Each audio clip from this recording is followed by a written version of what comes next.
નમસ્કાર, police file સાથે હું છું સીમા। વાત કરીએ પંચમહાલ જિલ્લાથી સમાચાર મળી રહ્યા છે। ફાઇલમાં આપનું સ્વાગત છે સાહેબ। શું ઘટના બની હતી?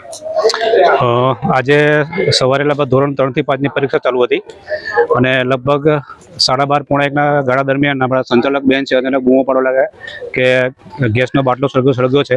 એટલે અમે સ્કૂલમાં જે શાળા શાળામાં તેના સેફ્ટી બોટલ હોય છે એ લઈને દોડી ગયા અને 2 બોટલ દ્વારા અમે એને ઉલાવવાનો પ્રયત્ન કર્યો।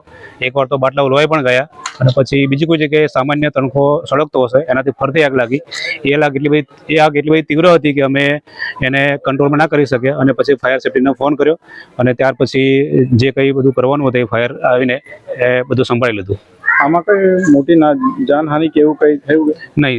જેવું આ બનાવ રહ્યો ત્યારે અમે અમારા બાળકોને સ્કૂલમાંથી બહાર કાઢી મૂક્યા અને દૂર એક જગ્યાએ ભેગા કરી દીધા અને જે MDMના રૂમમાં જે બધો એનો જથ્થો હતો એ જથ્થો લગભગ સંપૂર્ણપણે નાશ પામ્યો છે।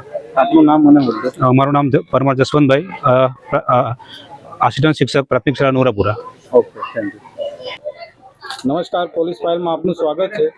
આપ ફાયર બ્રિગેડમાંથી હલોલથી આવ્યા તો શું બનાવ બન્યો?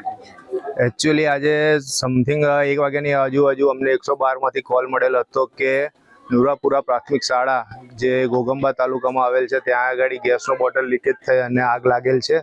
જેથી કરીને તાત્કાલિક ધોરણે અમે આગળ ઘટના સ્થળ પર આવેલ હતા। જેથી કરીને તપાસ કરી તો અંદરથી બોટલનું જે રેગ્યુલેટર આવે છે તેની અંદર ફાટી ગયું હતું અને લીકેજ થયું હતું। કોઈ જાનહાનિ થયેલ નથી અને ગેસના સિલિન્ડર અને જે માલ સામાન છે એને સુરક્ષિત રીતે બહાર કાઢી આપવામાં આવેલ છે। અંદાજે કેટલા વાગે આપને કોલ મળ્યો? અંદાજિત અમને 1 વાગ્યાની આજુબાજુ કોલ મળેલ છે। કોઈ મોટી જાનહાનિ કે એવું? ના, કોઈ મોટી જાનહાનિ, થોડું ઘણું માલ સામાનને નુકસાન થયેલ છે, એ સિવાય કોઈ જાનહાનિ થયેલ નથી। આપનું નામ મને બોલજો। ઉત્સવસિંહ રાઠોડ, ફાયર ઓફિસર, હાલોલ નગરપાલિકા। Thank you.